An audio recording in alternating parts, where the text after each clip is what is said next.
सोचो अगर मैं आपको 500 स्टूडेंट्स के मार्क्स की लिस्ट दे दूं और आपसे पूछूं कि टॉपर कौन है, तो डेफिनेटली आप लाइक क्या है मैम, मुझे कैसे समझ में आएगा, कितने सारे नंबर से कैसे फाइंड आउट करूंगा। तो आज इसी चैप्टर में हम इस चीज का सॉल्यूशन ढूंढने वाले हैं। Well hi, my name is Preeti और आज का चैप्टर होने वाला है काफी ज्यादा इंटरेस्टिंग।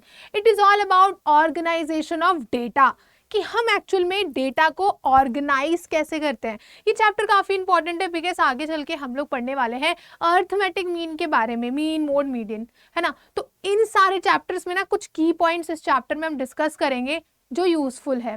साथ में हम हर एक एमसीक्यू और कौन से टॉपिक से क्वेश्चन बन सकता है ये भी डिस्कस कर रहे होंगे। So are you excited? Comment section में जल्दी बता दो। सबसे पहले हम बात करते हैं कि एक्चुअल में डेटा होता क्या है। कोई भी चीज जो आपके लिए यूजफुल है, एक्यूरेट है, चैप्टर 1 में डिस्कस किया। फिर हमने पढ़ा कि डेटा कलेक्ट कैसे करते हैं। एक होता है लाइक प्राइमरी डेटा, हम कलेक्ट करते हैं खुद जाके। फिर एक होता है सेकेंडरी डेटा, जब ऑलरेडी डेटा हमारे पास कलेक्टेड है, हमने उसको लिया और उसका यूज कर लिया। वहीं पे हम बात करें आज के चैप्टर में कि डेटा तो कलेक्ट कर लिया है बट इसको ऑर्गेनाइज कैसे करें। आपने जैसे बोला कि 500 स्टूडेंट्स की अगर लिस्ट दे दी जाए तो समझना बहुत डिफिकल्ट हो जाएगा कि उसमें टॉपर कौन है। तो इस चैप्टर में हम लोग बात करेंगे कि हम कैसे क्लासिफिकेशन करते हैं, एक्चुअल में फ्रीक्वेंसी क्या होता है, मिड वैल्यू कैसे फाइंड आउट करते हैं, इंडिविजुअल सीरीज क्या होती है, क्यूमुलेटिव फ्रीक्वेंसी क्या होती है। मतलब हर एक चीज हम लोग इस चैप्टर में डिस्कस करने वाले हैं जो फर्दर हमें यूजफुल रहेगा। तो बात करें क्लासिफिकेशन। एक बात बताओ, चलो पहले मुझे ना एक चीज आपको दिखानी है। सपोज आपकी डेस्क पे ऐसे ही बहुत सारा लाइक पेपर पड़ा हुआ है, ठीक है, आपको नहीं पता, बहुत सारे लाइक पेपर है। एक अकाउंटेंसी का आपका प्रोजेक्ट है, बिजनेस स्टडीज का प्रोजेक्ट है, इकोनॉमिक्स का प्रोजेक्ट है जो आपने लेके मैम को सबमिट करना है, सब मिक्स्ड है। तो कितना ज़्यादा प्रॉब्लम हो जाएगा ना फाइंड आउट करना। एक साथी की बिजनेस स्टडीज़ का मेरा असाइनमेंट का है, सारे पेजेस को फाइंड आउट करना, अकाउंटेंसी का सारा असाइनमेंट का है। तो इसी चीज़ को क्या करेंगे हम इसको ऑर्गेनाइज करेंगे, इसको हम क्लासिफाई कर देंगे कि ये वाला जो मेरा ब्लॉक है ये अकाउंटेंसी का है, देन ये हमारा बिजनेस स्टडीज़ का और ये इकोनॉमिक्स का। तो यही होता है क्लासिफिकेशन, जब हम उसे प्रॉपर ऑर्डर में अरेंज करते हैं। सिंपली है, रॉ डेटा है आपके पास, उसको अरेंज करना। तो इसको यहाँ पे इतना समझने की जरूरत नहीं है। पहले आप ये वाली चीजें आपने इतना नहीं देखना, ये वाला पहले की पॉइंट समझो कि एक्चुअल में क्लासिफिकेशन क्या होता है। तो classification means dividing data into groups according to a common characteristics. जो भी उनके कॉमन कैरेक्टरिस्टिक्स है उसके अकॉर्डिंग जब आप क्लासिफाई करते हो, जैसे अकाउंटेंसी के पेपर को आपने क्लासिफाई किया ना, बहुत सारे पेपर से आपने फाइंड आउट किया कि कौन कौन से पेपर्स अकाउंटेंसी के, चलो साइड कर दें। फिर बिजनेस स्टडीज के कौन से, उसको साइड कर दो। तो उनकी लाइक कैरेक्टरिस्टिक्स के बेसिस पे आपने उनको डिफरेंशिएट कर दिया, आपने उसे क्या किया, सेग्रीगेट कर दिया। तो यही हमारा होता है क्लासिफिकेशन। सपोज एक क्वेश्चन यहाँ पे है, एक एग्जाम्पल टाइप ऑफ देखो। Suppose a teacher collects the marks of 100 students. उन्होंने 100 स्टूडेंट्स के मार्क्स कलेक्ट किए। अब क्या करेंगी, These marks can be like classified like this। इतने सारे मार्क्स हैं, क्या मैं ऐसा नहीं कर सकती हूँ कि मैं पहले देख लूँ कि 20 मार्क्स जो हैं वो सबसे ज़्यादा लोअर मार्क्स है यहाँ पे और सबसे हाईएस्ट मार्क देखें तो यहाँ पे 90 है। तो मैंने क्या किया, इसको एक तरीके से अरेंज कर लेते हैं। 20 हमने पहले रखा, फिर मैंने रख दिया 35, इससे ज़्यादा है। फिर इसके बाद यहाँ पे हम लोग ले लेंगे 45, देन वी हैव 56, उसके बाद आता है 57, देन वी हैव 45, नो 45 तो ऑलरेडी अरेंज्ड हो गया ना। 57 के बाद कोई नंबर है क्या, हाँ 78, देन वी हैव 90। तो अब टॉपर और एक लेस स्कोरर को फाइंड आउट करना इजी हो गया बिकॉज मैंने डेटा को क्या कर लिया है, अरेंज कर लिया है। तो यही हमारा होता है क्लासिफिकेशन, जब हम डेटा को उसकी कैरेक्टरिस्टिक्स के बेसिस पे डिफाइन कर देते हैं। जैसे नॉर्मल ह्यूमन में भी करते हैं ना कि ये पर्सन बहुत क्लेवर है, इनको अलग से एग्रीगेट कर दो, ये पर्सन बहुत काइंड है, इनको अलग से एग्रीगेट कर दो, करते हैं नॉर्मली। तो यही हमारा होता है क्लासिफिकेशन। अब रूल्स ऑफ क्लासिफिकेशन क्या है कि हमें कैसे क्लासिफिकेशन करना चाहिए, तो सिंपली है कि वो उनका कैरेक्टरिस्टिक सबसे पहले तो सेम होना चाहिए। Data should be divided into separate groups. उनके ग्रुप्स बना दो। जैसे पेपर्स पूरा मेसी हो रखा था टेबल पे, लेकिन हमने उसके कैरेक्टरिस्टिक्स के अकॉर्डिंग उनको क्या किया, सेपरेट सेपरेट ग्रुप में डिवाइड कर दिया, सो दैट बाद में हमारे लिए काफ़ी ज़्यादा हेल्पफुल हो जाए। यहीं पे हमारा दूसरा बोलता है item in the same group must be share the same feature. अगर आप सेम अकाउंटेंसी में अकाउंटेंसी के ही पेपर आप क्या करोगे, अरेंज करोगे। अकाउंटेंसी ब्लॉक जो आपने बनाया है, क्या उसमें आप बिजनेस स्टडीज के पेपर रख सकते हो? बोलोगे नो मैम, बिकॉज वो फिर से मेसी हो जाएगा। तो यही चीज़ है, एक क्लासिफिकेशन ग्रुप में आपको सेम आइटम रखने होंगे। अगर 2 लाइन बन रहा है, सपोज करो भंडारा हो रहा है, वहाँ पे 2 लाइन बने, मेल और फीमेल, तो मेल ही वाली लाइन आएगी ना, सेम कैरेक्टर वाली लाइन आएगी ना। फिर वहाँ पे दूसरी लाइन होगी फीमेल्स की, जहाँ पे फीमेल कैरेक्टरिस्टिक्स जो है वहाँ पे वो रहेंगे। तो यही हमारा होता है क्लासिफिकेशन, और सिंपली है कि कॉमन कैरेक्टरिस्टिक्स के अकॉर्डिंग हम लोग अरेंज करते हैं। अब मैं बता दूं, यहाँ से आपका MCQ पॉइंट से पूछा जा सकता है, वेल इतना इंपॉर्टेंट नहीं है, बट समझने के लिए इज वेरी इंपॉर्टेंट। ना यहाँ से क्वेश्चन आता है ऑब्जेक्टिव्स ऑफ क्लासिफिकेशन। अब मुझे क्लासिफिकेशन करना क्यों है? मैंने अकाउंटेंसी के पेपर, बिजनेस स्टडीज के पेपर और इकोनॉमिक्स के पेपर को सेग्रीगेट क्यों किया? क्यों मैंने उसे सेपरेट ब्लॉक्स में अरेंज किया? जस्ट बिकॉज वो सिंप्लिसिटी, यानी कि सिंपल रहे, सिंपली अरेंज रहे, उसके बाद यूजफुलनेस, काफ़ी यूजफुल रहे हमारे लिए, इजीली हम उसको उठाएं और जाके मैम को सबमिट कर दें। लेकिन अगर सपोज करो पूरा टेबल ऐसे ही मेसी पड़ा है, अकाउंटेंसी, बिजनेस स्टडीज, इकोनॉमिक्स के पेपर ऐसे ही रखे हुए हैं, तो डेफिनेटली उनको मैम के सामने ले जाना डिफिकल्ट हो जाएगा। वहीं पे अगर निकालोगे तो टाइम भी वेस्ट होगा। तो सेग्रीगेट करना काफ़ी हमारे लिए यूजफुल होता है। फिर क्लैरिटी, आपके पास क्लैरिटी होगी कि हाँ इतने मेरे अकाउंटेंसी के पेपर से, इतने बिजनेस स्टडीज और इकोनॉमिक्स के। वहीं पे हम बात करें कंपेरेबिलिटी, आप इजीली कंपेयर कर सकते हो, अलग अलग कर दिया, अलग अलग उठा के जाके सबमिट कर सकते हो। Then we have scientific, normal है ये वाला, अदर एग्जाम्पल से ज़्यादा अच्छे से समझ में आएगा। बेटर प्रेजेंटेशन, घर भी सुंदर लगेगा अगर पेपर टेबल पे मैसी नहीं रहेंगे तो, है ना, और हमारा असाइनमेंट भी सुंदर लगेगा, राइट। अब यहाँ पे हम एक एग्जाम्पल लेते हैं जिससे आप अच्छे से समझ पाओगे। सपोज करो school has marks of 500 students, 500 बच्चे हैं, इन 500 स्टूडेंट्स के क्या है, हमने मार्क्स क्या करें, सेग्रीगेट किए। जैसे मार्क्स में हम लोग ले लेते हैं 0 से 20 जो है 20 स्टूडेंट्स के मार्क्स आए हैं। फिर उसके बाद 21 से 40 60 स्टूडेंट्स के मार्क्स हैं। 41 से 60 180 स्टूडेंट्स के मार्क्स हैं। और 61 से 80 में बात करें तो 170 स्टूडेंट्स के मार्क्स यहाँ पे लिखे गए हैं। और 81 से 100 में 70 स्टूडेंट्स हैं। दिख रहा है कितना इजी है कि हाँ 0 से लेकर 20 तक के जितने भी बच्चों के मार्क्स आए ना, वो कितने स्टूडेंट्स हैं, चलो पहले हम ये पता कर लें। तो हमें पता चला कि 20 है। सेम 21 से लेके 40 मार्क्स तक कितने स्टूडेंट्स हैं, इस तरीके से हमने क्या किया, इसको अरेंज कर लिया। अब ये कितना इजी हो गया ना, हम इजीली टॉपर यहाँ पे आइडेंटिफाई कर सकते हैं कि हाँ 81 से 100 तक के ना 70 स्टूडेंट्स हैं, और इस 70 स्टूडेंट में से कौन टॉपर है ये भी निकालना इजी हो जाएगा। तो कितना इजी हो गया डेटा को समझना कि कम मार्क्स वाले बच्चे जो हैं वो 20 हैं और हाईएस्ट स्कोरर्स जो हैं वो अराउंड 70 स्टूडेंट्स हैं। तो कितना इजी हो गया। तो इसीलिए हमें क्या करना होता है, क्लासिफिकेशन करना होता है।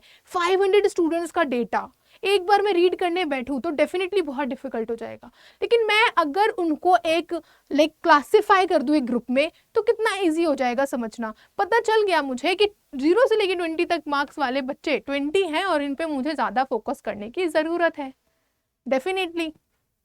चलो अब बात करते हैं यहाँ पे इन ऑब्जेक्टिव्स की इस एग्जाम्पल के थ्रू। सिंप्लिसिटी, इजी टू अंडरस्टैंड है। मार्क्स रेंज आप देख सकते हो कि 0 से 20 के इतने स्टूडेंट्स हैं, इनके इतने मार्क्स हैं।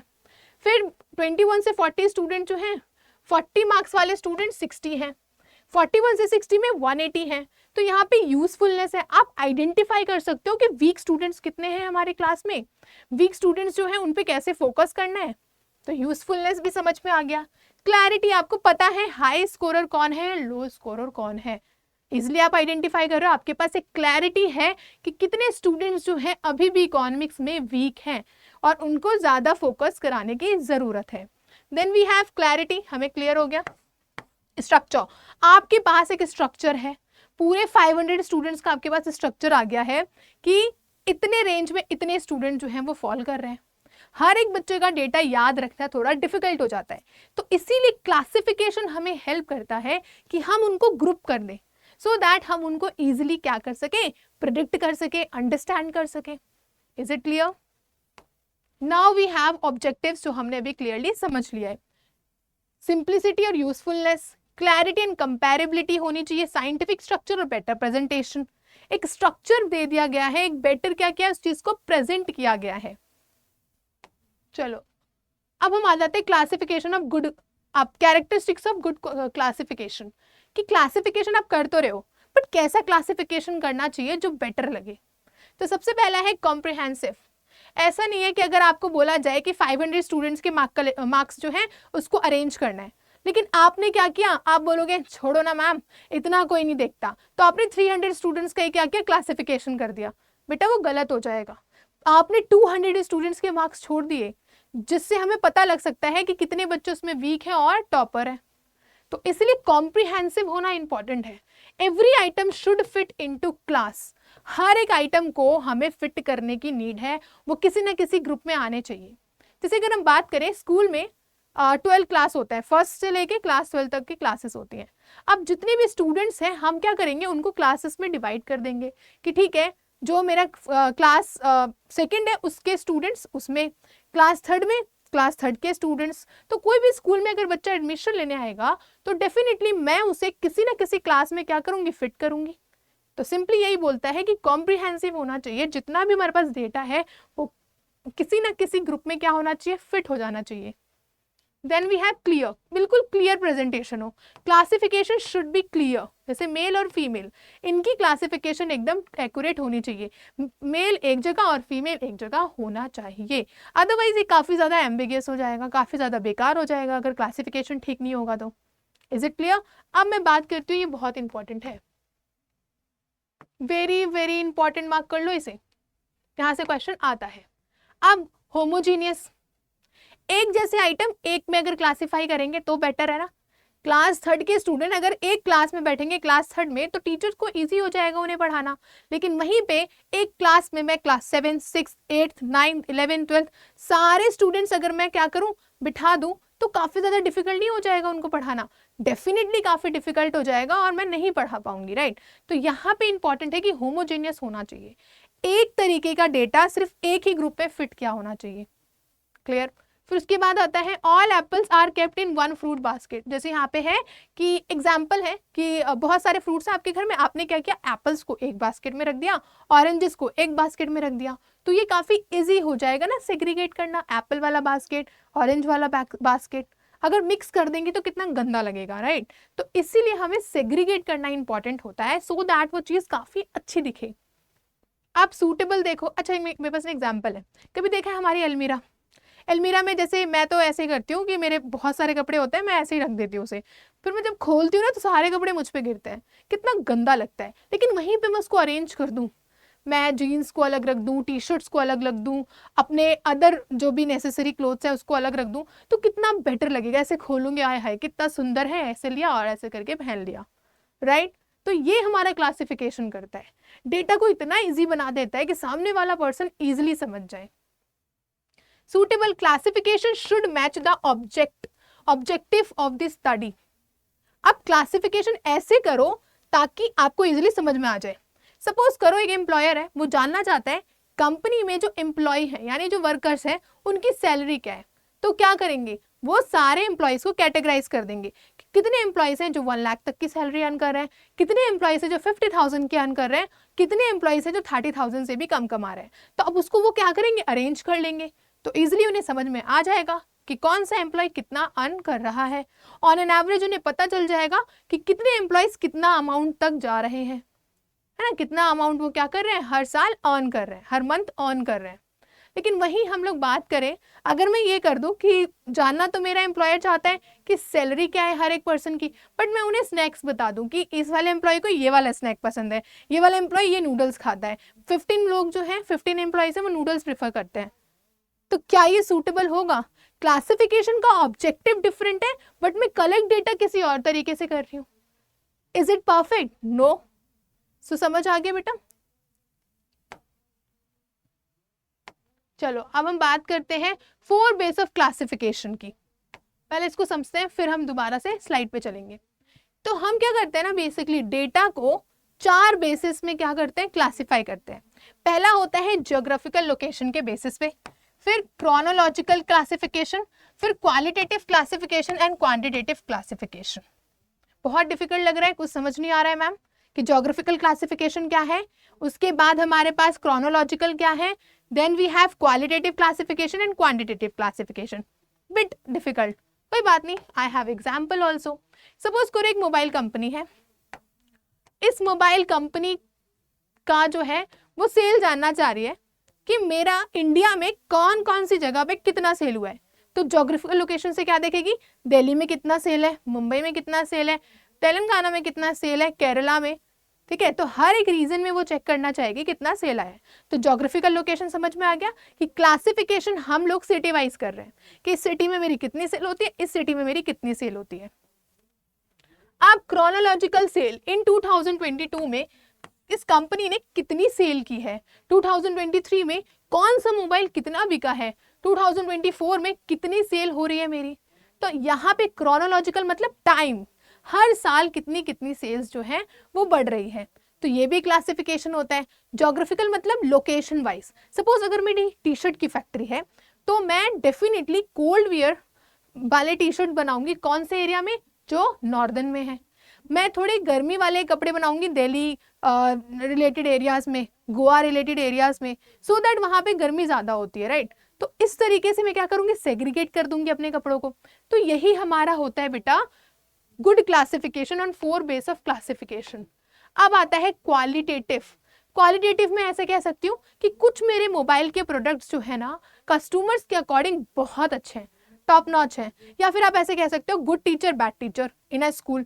तो आपके लिए कुछ टीचर्स बहुत अच्छे होंगे, आपने अलग क्लासिफाई कर दिया, कुछ टीचर्स आपको नहीं पसंद तो आपने उनको बैड टीचर्स कैटेगरी में क्लासिफाई कर दिया।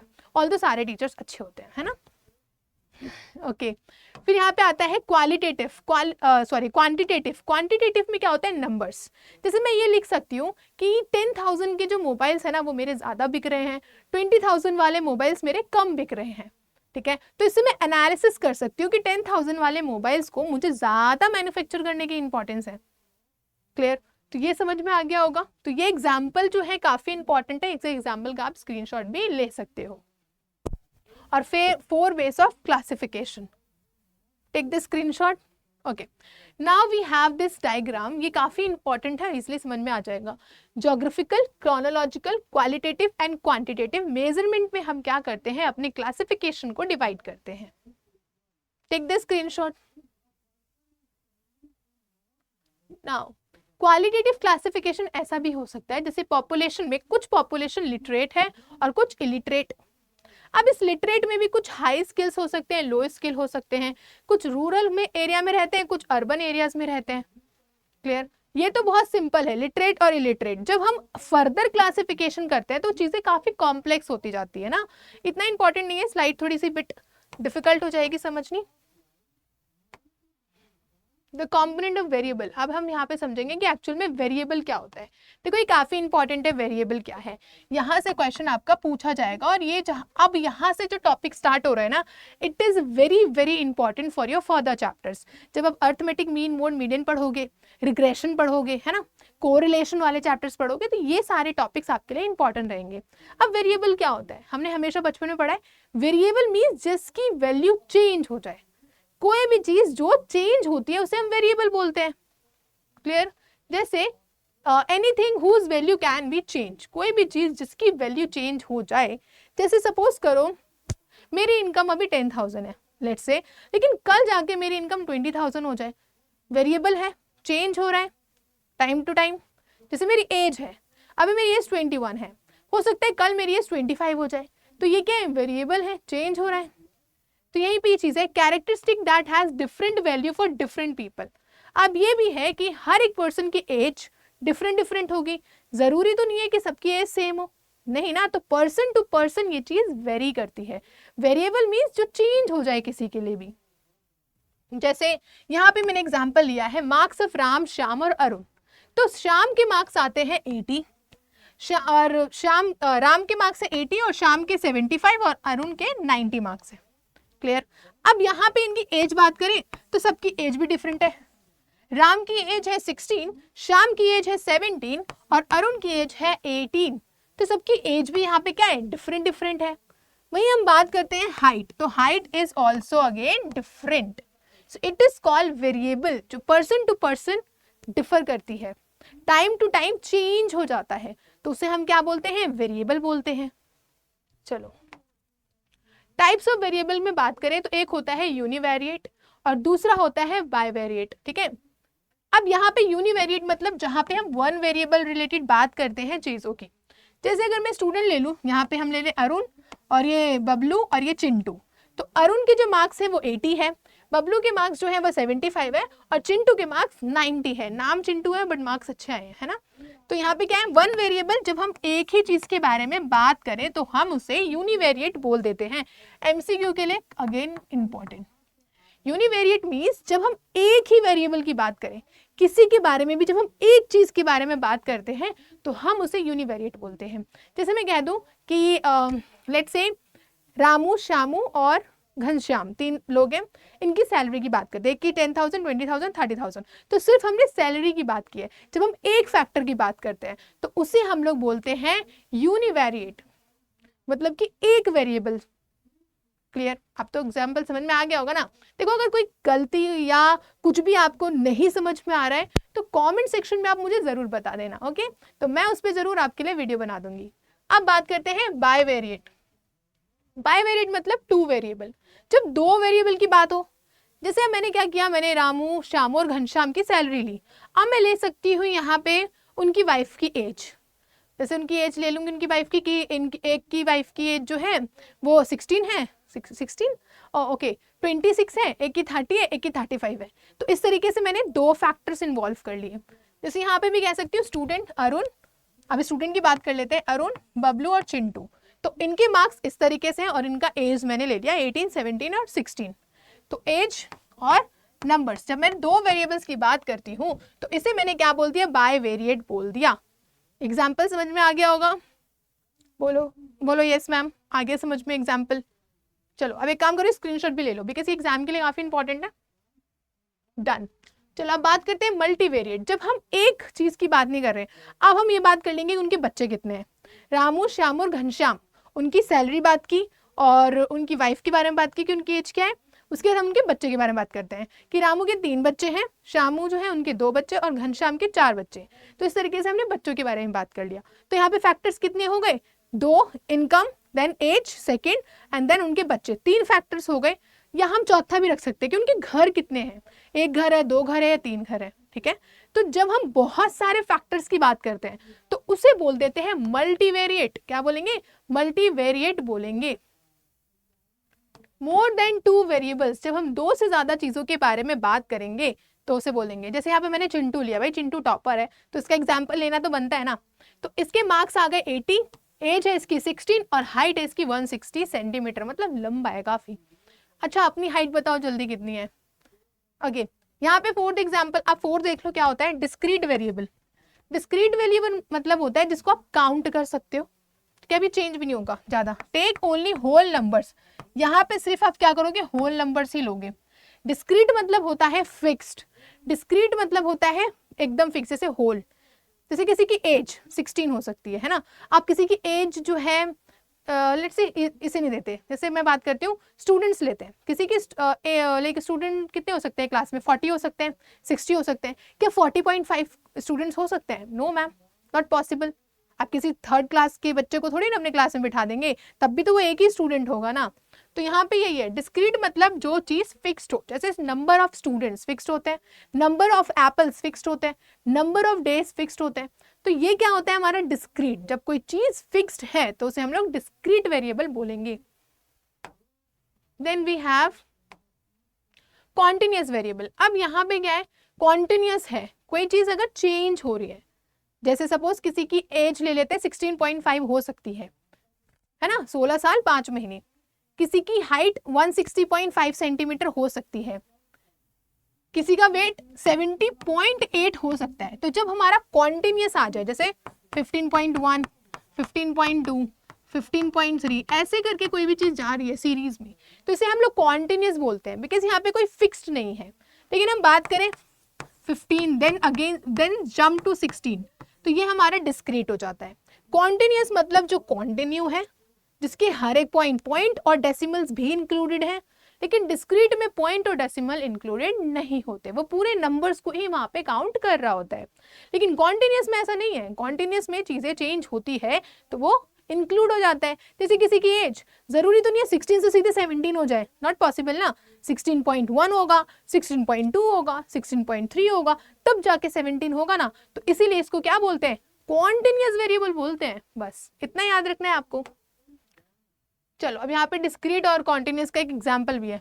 डिस्क्रीट मतलब सीधे जंप किया, लेकिन कॉन्टिन्यूस मतलब थोड़ा थोड़ा चेंज होता जा रहा है, स्लोप में आ रहा है, एकदम फ्लो में आ रहा है, एकदम फ्लो में आ रहा है। इसे हम लोग क्या बोलते हैं, कॉन्टिन्यूस सीरीज बोलते हैं। इसका एक स्क्रीनशॉट भी ले सकते हो सो दैट आपको याद रहे। Okay done. Now we have raw data and statistical series. चलो अब पहले बात करते हैं रॉ डेटा क्या होता है। कोई भी डेटा जो आपने कलेक्ट किया, आपको मैंने बोला क्लास में जाओ बेटा शाम, और आपका जो भी नाम है आप मुझे भी बता सकते हो, नो डाउट, सो दैट मुझे पता चलेगा कौन कौन वीडियो देख रहे हैं। अब क्या हो रहा है कि मैंने शाम को बोला कि जाओ बेटा क्लास में 10 स्टूडेंट्स के मार्क्स कलेक्ट करके लाओ। तो उसने क्या किया, फर्स्ट रोल नंबर का जो भी मार्क्स है वो भी लिख दिया, सारे मार्क्स ऐसे करके लिख दिए, कुछ भी अरेंज नहीं है। उसने ऐसे नहीं लिखा कि जो बच्चा है उसके हाईएस्ट कितने मार्क्स हैं और कौन सा बच्चा जिसके लोएस्ट मार्क्स हैं 10 स्टूडेंट में से, कुछ भी अरेंज नहीं किया है, सिंपली नोट करके ले आया है। तो उसे क्या बोलेंगे, raw data. Raw data means simply गए और जो भी आपके पास इंफॉर्मेशन थी उसको कलेक्ट कर दिया, उसके अंदर किसी भी तरीके का क्लासिफिकेशन नहीं हुआ है अभी, किसी भी तरीके का चेंज नहीं हुआ है अभी। जैसे collected directly without arranging it, बिना अरेंज किए जब हम डेटा कलेक्ट कर लेते हैं तो इसे क्या बोलेंगे, इसे बोलेंगे रॉ डेटा। जैसे मार्क्स हैं 75, 45, 99, 85, 90 ऐसे करके हमने ले आए।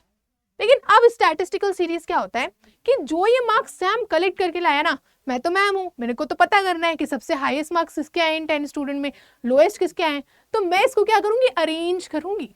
अब मैं क्या करूंगी, मैं लोएस्ट से हाईएस्ट की तरफ मूव करूंगी। मैंने क्या किया, मैंने 45 लोएस्ट मार्क्स है, फिर उसके बाद 75 है, फिर उसके बाद 85 है, फिर 90, फिर 99। तो मुझे पता चल जाएगा कि लोअर कौन है और हायर कौन है, हायर मार्क्स किसके हैं। लोअर और हायर मार्क्स जो है मैंने यहाँ से आइडेंटिफाई कर लिए। तो इसको क्या बोलेंगे, स्टैटिस्टिकल सीरीज, और इसको क्या बोलेंगे, रॉ डेटा। जब आप किसी चीज को अरेंज करो सो दैट वो इजीली आपको समझ में आ जाए तो इसको बोलते हैं स्टैटिस्टिकल सीरीज। क्लियर। अब हम बात करेंगे बहुत सारे सीरीज के बारे में जो स्टैटिस्टिक्स में है। सबसे पहले है इंडिविजुअल सीरीज। इंडिविजुअल सीरीज होता है कि इंडिविजुअल पर्सन के क्या डेटा है, इंडिविजुअल पर्सन का क्या इंफॉर्मेशन है। सपोज मैं बोलती हूँ कि मेरे जो मार्क्स है ना इकोनॉमिक्स में वो 85 है। क्लियर। तो मैंने अपने मार्क्स, अपने प्रीति मैम के मार्क्स 85 हैं। कोई दूसरा पर्सन बोलेगा कि रिया उसके मार्क्स कितने हैं, सपोज करो 71। कोई है सत्यम उसके मार्क्स है 99। तो इस तरीके से हर एक बच्चे के मार्क्स मैंने उनके सामने लिख दिए हैं। तो ये क्या है, हर एक इंडिविजुअल के मार्क्स उसको रिप्रेजेंट कर रहे हैं। तो ये हमारा होता है इंडिविजुअल सीरीज। जैसे रोल नंबर 1 प्रीति मैम का है, इनके मार्क्स है 72। रोल नंबर 2 किसी बच्चे का है, उनके मार्क्स है 99। कोई बच्चा है उसके मार्क्स है 45 और कोई बच्चा है जिसके मार्क्स है 85। तो इस तरीके से मैंने क्या किया है, इंडिविजुअली उसको उसके मार्क्स एलोकेट कर दिए हैं, इंडिविजुअली वो उसको रिप्रेजेंट कर रहा है। So this is known as what, individual series. अब यहाँ पे देखो, इसको हम लोग अरेंज करते हैं असेंडिंग ऑर्डर में भी और डिसेंडिंग ऑर्डर में। असेंडिंग मतलब होता है पहले छोटा फिर उससे बड़ा, डिसेंडिंग मतलब सबसे बड़ा देन वो नीचे नीचे जाता चला जाएगा। क्लियर। तो इंडिविजुअल सीरीज को हमेशा असेंडिंग और डिसेंडिंग में हमें अरेंज करना होता है सो दैट हमें इजिली वो डेटा समझ आ जाए। अब बात करते हैं दूसरी सीरीज की, विच इज फ्रीक्वेंसी सीरीज, कि कोई चीज कितनी बार रिपीट हो रहा है। फ्रीक्वेंसी क्लास 10 पे पढ़ा है ना मोड में, कि कोई चीज कितनी बार रिपीट होता है उसे हम लोग बोलते हैं फ्रीक्वेंसी। जैसे how many times value appears, कोई चीज कितनी बार अपीयर हो रही है उसको बोलेंगे फ्रीक्वेंसी। जैसे exam marks of students, student के मार्क्स यहाँ पे ले लिया 10, 20, 10, 30, 20, 20, 10, 10। तो अभी मैं क्या करूंगी, 10 मार्क्स वाले कितने स्टूडेंट्स है 3, 20 मार्क्स वाले 4 और 30 मार्क्स वाले 1। कितना इजी है बताओ, ये रीड आउट करना इजी है, ये रीड आउट करना इजी है। आप बोलोगे मैम सेकेंड, बिकॉज यहाँ हम इजिली बोल सकते हैं कि 10 मार्क्स स्कोर करने वाले स्टूडेंट्स 3 हैं। मैं क्लास में जाऊंगी बोलूंगी कितने बच्चे हैं, 3 बच्चे वो खड़े हो जाए जिनके 10 मार्क्स है, वो खड़े हो जाएंगे, तो मैं इजीली आइडेंटिफाई कर पाऊंगी ना।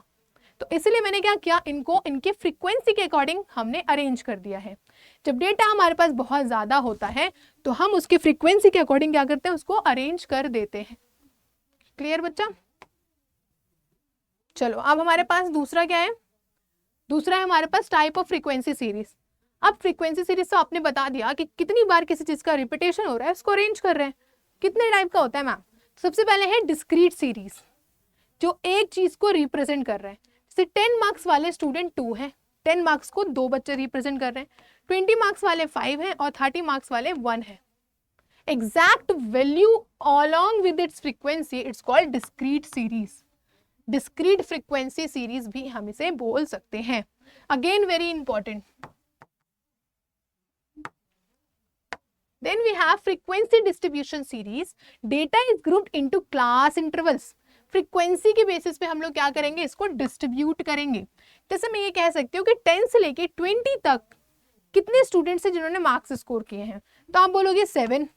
20 मार्क्स से लेके 30 मार्क्स तक कितने बच्चे हैं जिन्होंने स्कोर किया है, तो आप बोलोगे 12। 30 से लेके 40 तक कितने हैं, 4।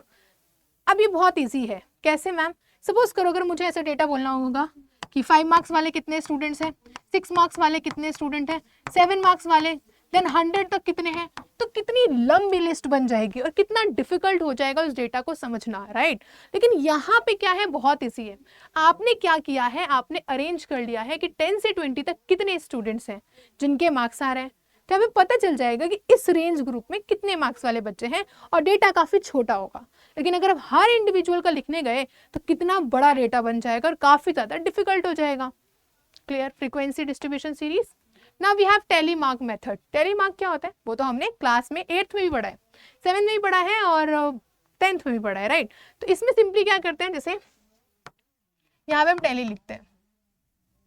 अब हमें 5 है ना, तो हम क्या करेंगे, 4 डंडी और एक ऐसे इसको क्रॉस कर देंगे। अगर मैं कहूँ 20 स्टूडेंट्स हैं, 20 मार्क्स वाले यहाँ पे हम लिखते हैं 7 स्टूडेंट्स, 1 2 3 4 और ये 5 6 7 इस तरीके से अरेंज करेंगे। तो टेली मार्क क्या होता है, जब हम उनको डंडियों के थ्रू टेलीज के थ्रू दिखाते हैं और क्रॉस हमारे 5 पे लगता है, 1 2 3 एंड देन 5, देन 1 2 3 4 देन 5, इस तरीके से हम लोग अरेंज करते हैं। ये तो हमने ऑलरेडी पढ़ा हुआ है ना। Now we have class interval series. Class interval series क्या होता है, जब हम उसको उसके क्लास में अरेंज करते हैं।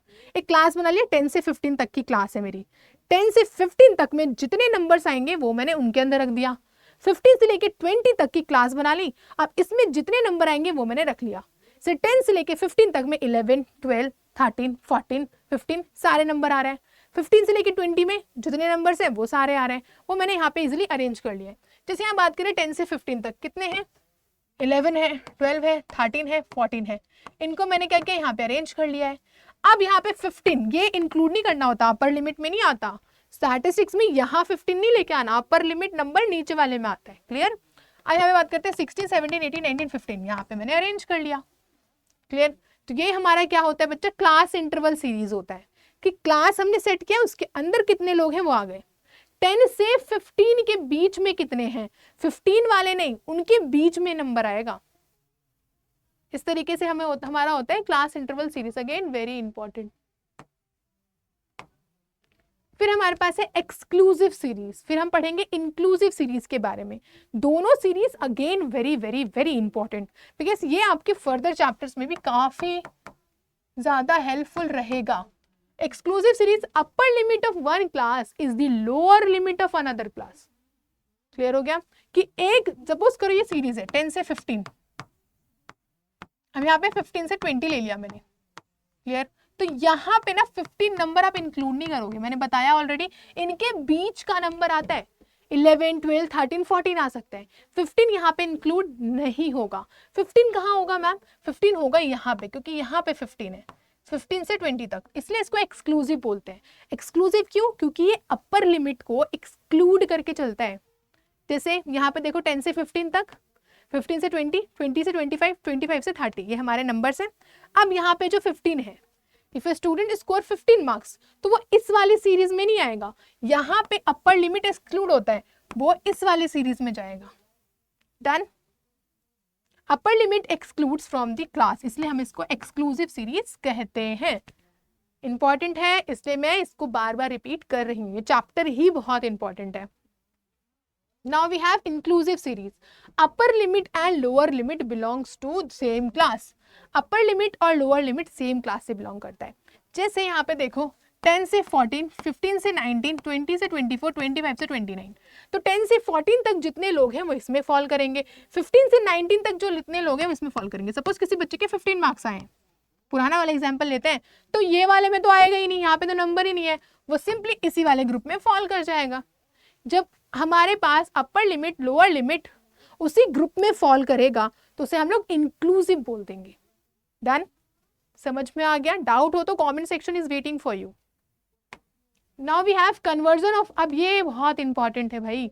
अब मैं बता दूं, अगर हम लोग फर्दर चैप्टर भी पढ़ेंगे ना तो वहाँ पे एक्सक्लूसिव सीरीज जो है वो काफी हेल्पफुल होता है, इंक्लूसिव सीरीज नहीं, ठीक है। तो हम क्या करते हैं, इंक्लूसिव सीरीज को एक्सक्लूसिव में कन्वर्ट कर रहे होते हैं, तो ये काफी ज्यादा इंपॉर्टेंट है। तो यहाँ पे 10 से 14, 15 से 19 है, यहाँ पे 4 स्टूडेंट्स है, यहाँ पे 5 स्टूडेंट्स है। अब मुझे क्या करना है, यहाँ पे 10 से 15, 15 से 19 में जो एक का गैप आ रहा है ना, ये आना नहीं चाहिए, क्योंकि हम जब कैलकुलेशन करेंगे तो हमें बिल्कुल ही एक्सक्लूसिव चाहिए। क्या क्या करते हैं, यहाँ पे स्टेप 1 करते हैं फाइंड गैप। कितने का गैप आ रहा है आपको देखो, 14 से 15 के बीच में कितना गैप है, 14 से 15 के बीच में ऑब्वियसली 1 का गैप है, राइट? उल्टा लिख लो, 15 से 14 के बीच में कितने का गैप है, आप बोलोगे 1 का गैप है मैम। तो अब क्या है, find half of the gap. अब हाफ कर दो उस गैप को, 0.5 हो गया। अब क्या करना है, ये 0.5 जो आया है ना, इसको इस वाले में से लोअर लिमिट में से माइनस और अपर लिमिट में ऐड करना है। क्या करोगे, लोअर लिमिट में से माइनस कर देंगे और अपर लिमिट में ऐड कर देंगे। Find half of the gap आ गया। Adjust the class limit, subtract from the lower limit और add in the upper limit. Lower limit में माइनस, जैसे 10 से 14 है तो 10 में से हम क्या करेंगे, 0.5 माइनस करेंगे तो क्या आएगा, 9.5। और अपर लिमिट यानी कि 14 में हम 0.5 ऐड कर देंगे तो क्या आएगा, 14.5। तो इसी तरीके से हमें क्या करना होता है, हर सीरीज को बनाना होता है। अब यहाँ पे सपोज 15 है तो इसमें से हम 0.5 हटा देंगे तो सेम सीरीज आ जाएगी। ये 14.5 हो गया, यहाँ पे क्या था, 0 से लेके 9.5 से 14.5। अब यहाँ देखो 19 है, अब इसमें ऐड कर देंगे 19.5। तो यहाँ देख रहे हो दोनों सेम हो गए, अगेन दोनों ही क्या हो गए, सेम हो गए। तो इसे क्या बोलते हैं, इसे बोलते हैं इंक्लूसिव सीरीज। क्या है ये, inclusive series. Is it very important, that's why take the screenshot also. Is it clear, समझ में तो आ गया होगा? यस मैम बोल दो प्लीज जल्दी, तो दैट मुझे भी पता चल जाए कि हाँ concepts are clear. Now we have this individual series. आप सिंपली देख सकते हो ये हमारा इंडिविजुअल सीरीज है, जब हम एक यूनिट की स्पेसिफिकली बात कर रहे होते हैं, not in a class. Then we have frequency series. कितनी बार कोई चीज रिपीट हो रही है उसको हम लोग फ्रीक्वेंसी कहते हैं। क्लास इंटरवल सीरीज भी हो गया, इस क्लास में कितने बच्चे फॉल कर रहे हैं, it's called class interval series. दो तरीके की, इंक्लूसिव और एक्सक्लूसिव। इंक्लूसिव को एक्सक्लूसिव में चेंज किया जाता है जब भी हम कोई अर्थमेटिक मीन, मोड, मीडियन वगैरह फाइंड आउट करेंगे। तो अब आ जाओ यहाँ पे देखो जल्दी से, द टेली मेथड, ये तो हमें क्लियर ही हो गया। बंडल ऑफ 5 हम लोग लेके चलते हैं। देन वी हैव स्टैटिस्टिकल, ये सारी चीजें हम लोग ऑलरेडी डिस्कस कर चुके हैं। This we have already discuss. Exclusive series भी हमने डिस्कस कर लिया है, दूसरे में आता है, उस वाली सीरीज में फॉल नहीं करेगा। अपर लिमिट एक्सक्लूड कर दिया जाता है एक्सक्लूसिव सीरीज में। देन इंक्लूसिव सीरीज लॉक्ड है, इनके अंदर सारे नंबर्स आएंगे, उनके अंदर उनके नंबर्स आ जाएंगे। एक्सक्लूसिव इंक्लूसिव में डिफरेंस भी समझ में आ गया होगा, बोल दो यस मैम, और ये हमारा कर लेंगे हम इसको इंपॉर्टेंट मार्क। चलो ये भी हमने स्टेप्स भी सीख लिए, ओपन एंडेड क्लासेस भी हमने देखा है ऑलरेडी। अब हम आ जाते हैं लेस देन और मोर देन के बारे में। लेस देन क्या होता है, कितने लोग उससे नीचे हैं, राइट? जैसे हम बात करें, क्लास इंटरवल ले लेते हैं 5 से 10, 10 से 15, 15 से 20। 5 से 10 कितने लोग हैं, 3। 10 से 15 कितने लोग हैं, 8। और 15 से 20 लोग कितने हैं, 9। क्लियर? तो यहाँ पे सिंपली देख लो, 5 से 10 3, और फिर 10 से 15 8, और 15 से 20 9। अगर मैं बोल दूं लेस देन 10, तो लेस देन 10 कितने लोग होंगे, 10 से नीचे कितने लोग हैं, 3। बोल दूं कि लेस देन 15 बताओ, तो 15 से कितने लोग नीचे हैं, इसको हम लोग ऐड कर लेंगे 15 से। नीचे कौन कौन है, 3 तो आएगा ही नीचे 15 से, और 8 भी आएगा ही नीचे। 15 नंबर से कम कितने वाले बच्चे, ये दोनों 11 स्टूडेंट्स। 20 से लेस देन कितने, तो ये तीनों ही हम प्लस कर देंगे तो आ जाएगा 20। तो लेस देन क्या होता है, हमें अपर लिमिट को लेस देन लिखना होता है। Less than 10, less than 15, upper limit लेते हैं, क्या लिखेंगे, right upper limit. Upper limit से नीचे हमें शो करना होता है कि कितने लोग कम हैं। अगर मैं कह दूं लेस देन 20, तो 20 से कितने लोग नीचे हैं, तो आप बोल दोगे मैम 20 लोग 20 से नीचे हैं। Is it clear to you, समझ आया लेस देन क्या होता है। ऑलरेडी क्लास 10 में हमने डिस्कस किया हुआ है, कोई डाउट आता है तो आप मुझे बता सकते हो। Again important, now we have more than. अब मोर देन में क्या होता है, यहाँ पे लेते हैं, अगर हम लेस देन में अपर लिमिट ले रहे हैं तो मोर देन में लोअर लिमिट लेंगे ना, सिंपल सी बात है। तो यहाँ पे हम लेते हैं लोअर लिमिट। यहाँ पे है 5 से 10 3 स्टूडेंट्स, 10 से 15 8, 15 से 20 9, और 20 से 25 8, ठीक है। अब यहाँ पे आते हैं मोर देन। तो मोर देन 5 कितने लोग हैं, मोर देन 5 मतलब ये जो 5 मार्क्स से जो ये रेंज आ रही है 3, इससे कितने लोग ज्यादा नंबर स्कोर कर रहे हैं, तो डेफिनेटली ये सारे लोग ज्यादा ही नंबर स्कोर कर रहे हैं ना। मोर देन 5 में तो सारे ही नंबर आ जाएंगे। बोल दिया जाएगा कि मोर देन 10 बताओ, not less than, more than 10, 10 number से ज्यादा वाले, तो ये सारे लोग आ जाएंगे। ये नहीं आएगा क्योंकि इसके तो 10 नंबर से ज्यादा है ही नहीं, इसके तो 5 से 10 मार्क्स तक के बच्चों के हैं। यहाँ पे जो 5 से 10 मार्क्स वाले हैं वही है 3 स्टूडेंट्स। यहाँ पे 10 से ज्यादा वाले बच्चों के बारे में बात हो रही है। मोर देन 10 वाले कितने, 8 9 और 8, यानी कि टोटल 25 स्टूडेंट्स हैं।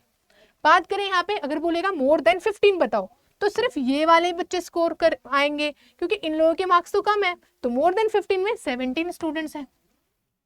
आप बोलते जाएगा मोर देन 20 बताओ, मोर देन 20 में कौन है, ओनली 8 स्टूडेंट्स हैं। तो आई होप कि आपको मोर देन और लेस देन में डिफरेंस समझ में आ गया होगा, कैसे हम लोग इसका क्यूमुलेटिव फ्रीक्वेंसी निकालते हैं ये भी समझ में आ गया होगा। तो इसको मार्क कर लो इंपॉर्टेंट। चलो, तो हमने आज सारा ही टॉपिक ऑलमोस्ट डिस्कस कर लिया है, चैप्टर पूरा आपका हो गया है डिस्कस्ड। अब क्या करना है, आपको हमारा करना है टेलीग्राम ज्वाइन।